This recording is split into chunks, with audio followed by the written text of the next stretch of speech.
53 anyos na lalaki sa Bula, Camarines Sur pinagbabadilgadan motibo sa krimen posibleng drug-related base sa investigasyon kan PNP. Uya ang report ni Chris Novello.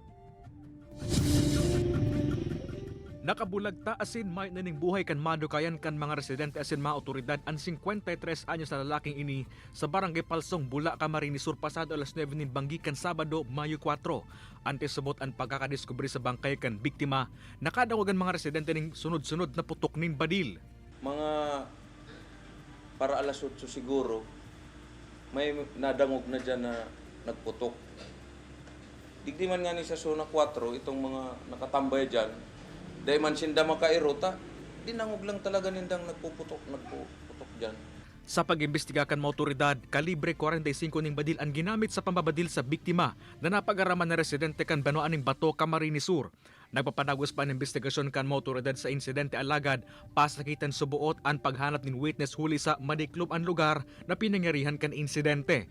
May pigsuson na naman subot na persons of interest asin motibo ang kapulisan sa insidente. Mangalas ka kung ano tayo hindi sa iuarme na siya taga Bato. Kayo po ang pinopursumi, nag-backtracking kami ang investigation pabalik sa Bato.